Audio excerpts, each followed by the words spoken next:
Jorge Cáceres, quien es portavoz de la Asamblea Nacional Ciudadana y a quien le damos la cordial bienvenida.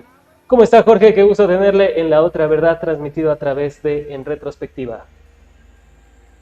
Muchas gracias a usted y a la audiencia por permitirnos establecer una relación de comunicación con ellos. Muchísimas gracias nuevamente por haber aceptado la invitación. Y para arrancar en materia, Jorge, ¿por qué hacer esta convocatoria y por qué más de 120 organizaciones sociales convocan a una unidad de izquierda y del progresismo? Es una pregunta clave, ¿no es cierto? ¿Por qué el campo popular ha decidido juntar todas sus expectativas, sus aspiraciones, su esperanza alrededor de un proceso de construcción de la unidad de la izquierda y los sectores progresistas? Debemos ponerlo en antecedente. El Ecuador en los últimos años no ha tenido una experiencia positiva respecto a recoger los elementos que unen a sectores de izquierda, progresistas, en definitiva a la ciudadanía en general, que somos los explotados. No han podido juntar estas reivindicaciones de los diversos sectores. Y hoy un grupo de organizaciones sociales le está diciendo al país: vean ustedes, compañeros, somos el sector explotado, que nos falta educación, salud, que se vulneran derechos de trabajo, que se vulneran derechos a la seguridad, que se vulneran derechos a los sectores más vulnerables del país. En estas circunstancias, donde la inseguridad campea, donde la institucionalidad está desangrándose, donde los sectores estratégicos no son atendidos adecuadamente, donde no se transfieren recursos para salud y educación, donde el desempleo crece, ¿qué tienen que hacer estos sectores? Nos dicen en todos los lugares, deberían unirse dejando de lado sus agendas particulares. Y entonces se han propuesto un auténtico diálogo social que supone la capacidad de respetar el punto de vista de los otros, aceptando la posibilidad de que encierre algunas convicciones o intereses legítimos y que nos permita derrotar a la derecha y a sus élites e instaurar un gobierno del pueblo. Se plantea entonces un diálogo franco, persistente, directo, de los sectores sociales, de las organizaciones políticas de izquierda y progresistas, de todos los sectores que están ligados a estas reivindicaciones que son transversales, estas ¿Cuáles, faltas que hemos dicho, cuáles estos serían, elementos. cuáles serían las organizaciones que podrían estar conformando esta unidad de la izquierda?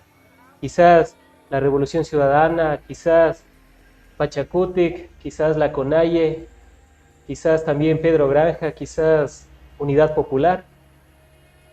Bien, nosotros hemos dicho lo siguiente: este conjunto de organizaciones que previamente se reunió el día viernes en la Casa de la Cultura, este último viernes, que proponemos de manera directa y sin intermediarios a todos los movimientos sociales y partidos del país, y partidos de centro e izquierda. ¿Cuáles son estos? Con nombre y apellido: Revolución Ciudadana, Pachacuti, Reto, Centro Democrático, Izquierda Democrática, Partido Socialista, Unidad Popular, y todos los movimientos políticos que se inscriban en estas tendencias. No les hemos mandado ninguna carta firmada ni por Juan ni por Pedro. Les hemos mandado esta comunicación abierta a través de los medios y de las redes sociales, de tal manera que se aproximen hacia esta convención nacional que va a tener un objetivo fundamental. La gran conclusión de esta convención nacional, de este conjunto de organizaciones, va a ser el ratificar que la unidad es el único recurso, es la herramienta indispensable para lograr que el bloque popular acceda al poder político y se logre las reivindicaciones sociales que están demandando. El reto de unidad es la discusión pública, es trabajar y luchar juntos. El Papa Francisco nos dijo, y eso es importante señalarlo, las diferencias son creativas, crean tensión, y en la resolución de una tensión está el progreso de la humanidad.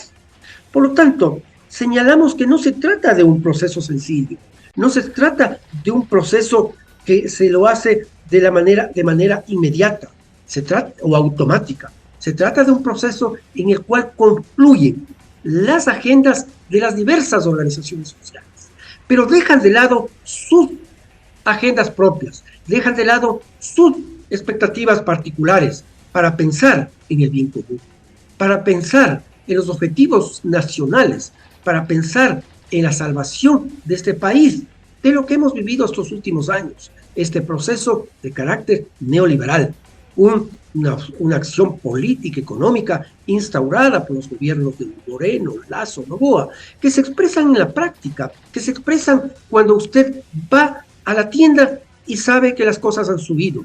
Cuando usted sale a buscar trabajo y le dicen, señor, su perfil no apunta o no hay posibilidades. Cuando usted ve que no hay obra pública, cuando usted ve que se intenta afectar los sectores estratégicos sin dar mantenimiento ni preventivo ni correctivo, cuando usted observa que hechos como procesos como el del OCP, el oleoducto de crudos pesados, que debía transferirse al Estado, se sigue pensando en que se podría mantener en el sector público. Estas realidades, cuando ve que se caen las universidades, se caen los colegios, como instituciones y como infraestructura, cuando usted ve a una madre hincada suplicando clemencia a la autoridad para que pueda hacerse, pueda obtener salud, su hija, es deplorable. En estas circunstancias, entonces nosotros decimos que los partidos y movimientos que señalé hace un momento deben unirse. Deben unirse siguiendo el ejemplo de quiénes. Permítame terminar, siguiendo el ejemplo de quiénes. De nosotros. ¿Cómo hace el campesino su cosecha? Con una minga, con la participación de todos. Cosecha su maíz, sus papas, su trigo, etc. ¿Cómo hacíamos? ¿Cómo solucionábamos los problemas en los barrios? Con la participación comunitaria. Esto es lo que nos planteamos. Esto no significa que desconocemos las reivindicaciones de cada sector. No se desconocen, se tienen que mantenerlas, pero que se tiene que dar prioridad a los temas comunes que son transversales para todos. Dentro de estas agendas, Jorge, sin duda alguna, hay más puntos de convergencia que de divergencia. Si uno analiza lo que cada uno de los partidos, movimientos y organizaciones sociales pide, ve que de 20 cuestiones, por lo menos unas 16 están de acuerdo la mayoría de organizaciones.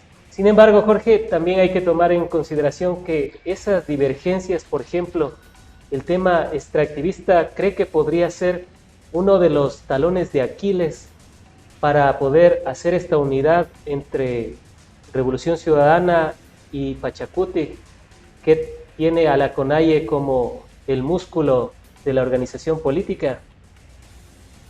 Hay varios temas, estimado Fran y ciudadanía, que son conflictivos, que son difíciles, evidentemente, pero estos temas tienen que ser discutidos. Tienen que ser discutidos, debe haber un auténtico diálogo social, debe haber un diálogo franco, persistente, directo. Estos son los conflictos que tenemos respecto a extractivismo y desarrollo, respecto a minería y no ampliación del espacio que se explota, etc.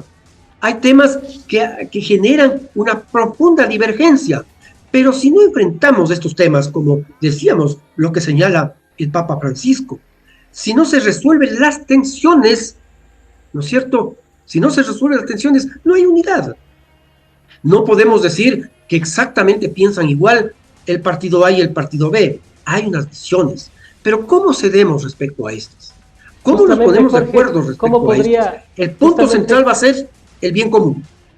Justamente, Jorge, por el bien común, hay un tema que es que el país no tiene recursos, hay un déficit muy alto, cerca de 5.000 millones de dólares, todavía se mantendrá para el próximo año un déficit alto, y dentro de eso está la consulta popular, que por ejemplo va a dejar que el país deje de percibir 1.200 millones de dólares, y si es que se aplica la consulta, expertos señalan que 3.000 millones de dólares costaría cerrar el bloque 43 del ITT.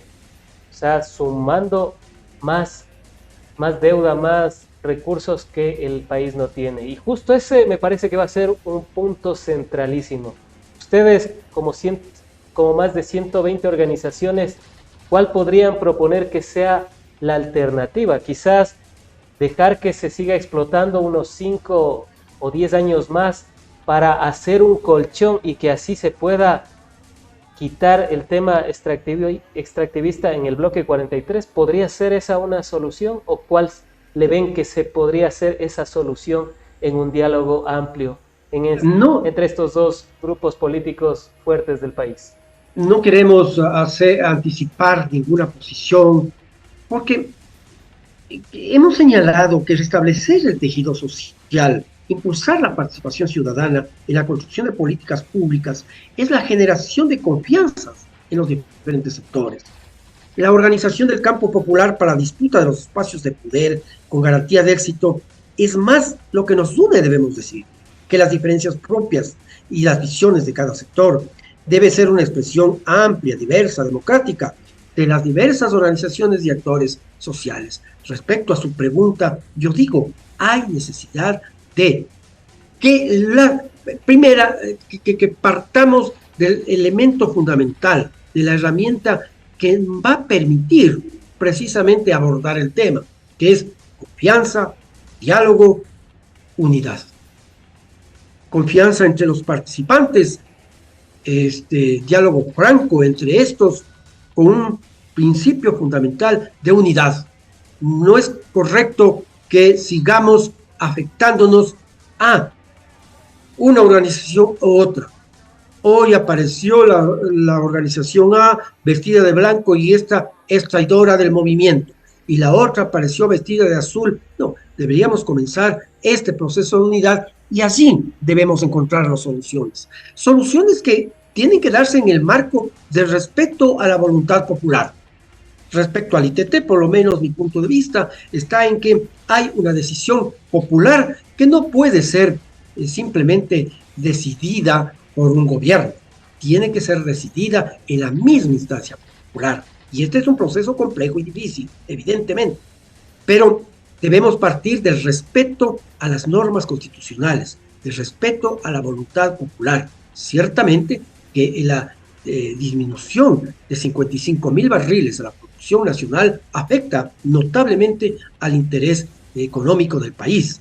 Pero por otro lado tenemos propuestas como la del OCP que daría, no la misma cantidad, pero daría algunos recursos que nos pueden ser útiles en este proceso. Lo importante, estimada ciudadanía, y este es un sueño profundo de muchísimas organizaciones, construir este proceso lento, complejo, a partir de la unidad. Seguimos trabajando en diálogos, en confrontaciones, en revisión de nuestras visiones y llegamos nuevamente a la unidad. Esperamos que esto suceda para el bien del país. Esperamos que esto suceda para debatir, para lograr que las reivindicaciones nacionales puedan ser consideradas en las políticas públicas del futuro. Porque ciertamente nadie es dueño de la verdad. Podría ser, Jorge, lo que pasó en Francia, una luz para esta unidad también replicable en Ecuador, porque allá las izquierdas, después de varias décadas, incluso más de medio siglo, se unieron para combatir a la extrema derecha de Marine Le Pen, una extrema derecha fascista, seguidora de Hitler, que entre otras cuestiones quiere expulsar a los migrantes, xenófoba, entre un sinnúmero de aspectos que lograron contener y darle la vuelta al tablero electoral en Francia para quedar en primer lugar. Y bueno, luego viene la derecha de Macron y por último quedó esta extrema derecha de Marine Le Pen. ¿Podría ser eso que pueda pasar en Ecuador? ¿Podría ser que haya esa unidad de las izquierdas casi similar? Y también algunos analistas decían que era prácticamente difícil y bien complicado que las izquierdas en Francia se unieran. Jorge. Efectivamente que es una inspiración lo sucedido en Francia, donde la extrema derecha tenía las posibilidades de ser la primera fuerza electoral de carácter nacional. Y solo esta voluntad férrea, este diálogo seguramente de mañana y de tarde y de noche, esta persistencia de los líderes, permitió que la nueva izquierda francesa, como así se denominaron, logre el primer lugar y dispute el poder en Francia. Nosotros creemos que es importante lo que está sucediendo en este momento. Y me parece que estamos en un camino muy interesante. Hasta hace varios días la unidad era palabra de todo el mundo y nadie se creía que no estaba en esa línea. La pregunta que nos hicimos muchísimos compañeros es, ¿y quién está propiciando esta unidad? ¿Quién le está invitando a que se sienten en una mesa y discutan sus diferencias y sus puntos de vista que los une? ¿Quién está sistematizando este asunto? Este es el espacio que estamos dándoles nosotros en este momento. Porque no les estamos diciendo un grupo de personalidades simplemente, la academia podría ser, o otros sectores. Le estamos diciendo el pueblo, le está diciendo los sectores populares, le están diciendo ya, basta de decir que son partidarios de la unidad. Construyamos. Y para construir hay que sentarse en la mesa de trabajo. Para construir hay que superar estas debilidades que hemos tenido como actores políticos. Por lo tanto, hoy estamos construyendo las herramientas necesarias para que se junten y se miren vis a vis. No estamos convocando a personas, estamos convocando a las organizaciones y a sus expresiones políticas. Esperamos que éstas asistan, esperamos que éstas acepten el reto de conversar por la unidad, conversar para la unidad, y que ahí definan precisamente a partir de los documentos que les entregamos, a partir de este mandato popular que vamos a entregar, que vamos a construir y entregarles, comiencen a pensar cuál puede ser la táctica y la estrategia y la táctica electoral que tienen para el 2025. Existen varios escenarios, pero yo creo que el escenario más importante, más posible para lograr el éxito es una férrea unidad de la izquierda, sectores progresistas y productivos de este país.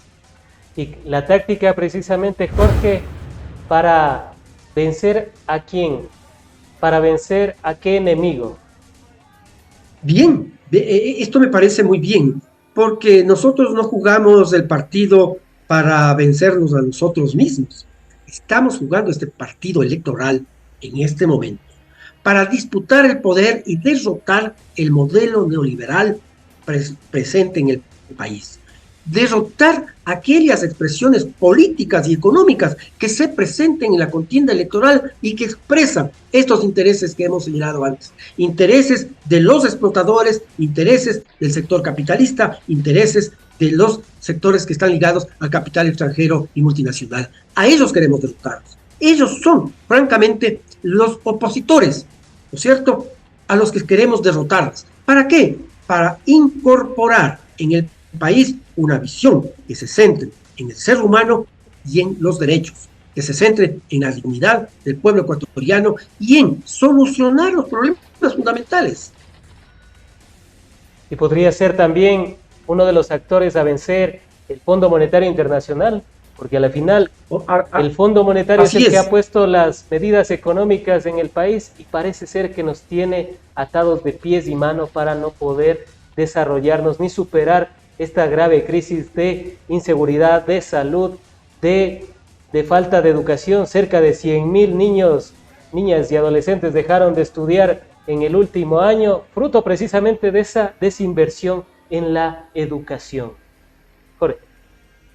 Efectivamente, como les decía, hay todo este conjunto de intereses oligárquicos, empresariales en el país, pero estos están orquestados, estos están dirigidos también por las corporaciones de carácter internacional, por el Fondo Monetario Internacional, que establece una receta con la cual dice que saldríamos de la crisis económica y política del país, económica y social del país, pero no hay tal. Esa receta que nos ha dado el Fondo Monetario Internacional desde largos años tiene unos resultados concretos aquí y en muchísimos países del mundo. ¿Y qué ha sucedido en el país? Lo que evidencian los ciudadanos todos los días, que no voy a repetirlos nuevamente, pero que todos los días los ciudadanos lo ven.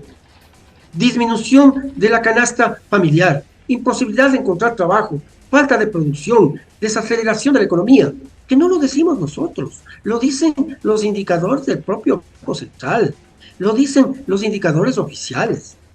Hoy sale la ministra y dice que la inseguridad casi está solucionada. Más adelante los indicadores nos dicen, no, hay tantos muertos por cada 100.000 habitantes. En definitiva, este país tiene una profunda crisis, producto de esta visión político-económica neoliberal dorada, orquestada, dirigida desde el Fondo Monetario Internacional y desde los intereses de los tenedores de deuda, de los tenedores de bonos, de los grandes exportadores, de la gran oligarquía de este país, del sistema bancario que ha sido un dogal para la población ecuatoriana. El adversario a vencer, Jorge, ¿cuál sería? ¿Podría ser Daniel Noboa? ¿Podría haber otro adversario a vencer en este 2025 o ya prácticamente estaría definido el adversario que podría ser el presidente que también ahora es candidato? La derecha ecuatoriana ha tenido sus alfiles y actual alfil es el señor Noboa. El señor alfil no está de presidente, sino de director de la campaña de reelección. No es el presidente constitucional del Ecuador, sino es el coordinador nacional de la gran campaña de marketing político para lograr su reelección, con dineros del país, con recursos del Ecuador. ¿Por qué no me venga a decir que sale de la nada este montón de carteles en Guayaquil, que aparece la foto del señor y el partido político? No me van a decir que cuando inaugura la primera piedra de una cárcel en un lugar que no va a hacerlo, está haciendo campaña política. No me va a decir que no está haciendo campaña política cuando persigue a dirigentes políticos. No me va a decir que no hace campaña política cuando entra como faraón, como los romanos en tiempos antes de la era cristiana, que entran victoriosos, acorazados, con tanquetas, con las banderas del Ecuador, ¿cierto? Están en una franca campaña. Esperamos, está teniendo un declive al fin, pero para nosotros, ¿quién es el adversario político? Sin ningún odio, sin ningún resentimiento. ¿Quién es nuestro adversario político? Definitivamente es esta derecha que impulsa proyectos de carácter neoliberal. Esos son los únicos que no podrán estar convidados en esta mesa de unidad.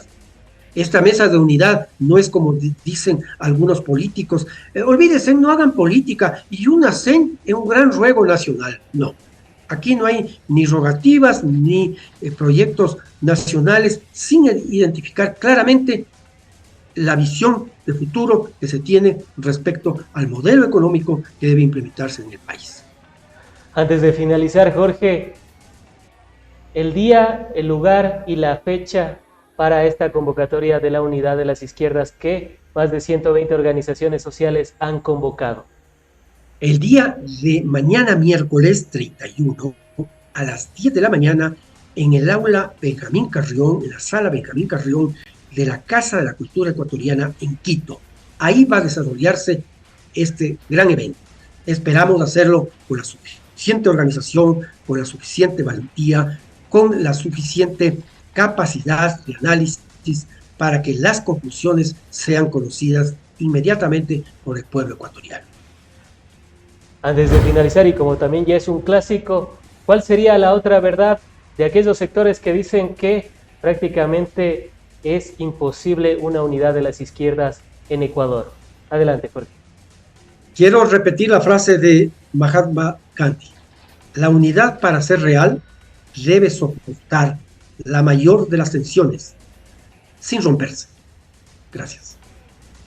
Han sido las apreciaciones de Jorge Cáceres, representante, portavoz, dirigente de la Asamblea Nacional Ciudadana, una de las 120 organizaciones sociales que están convocando a esta unidad de las izquierdas y del progresismo en Ecuador, a quien agradecemos por haber estado en el espacio, seguros de contar con su participación en futuros análisis, diálogos y debates de la coyuntura nacional e internacional.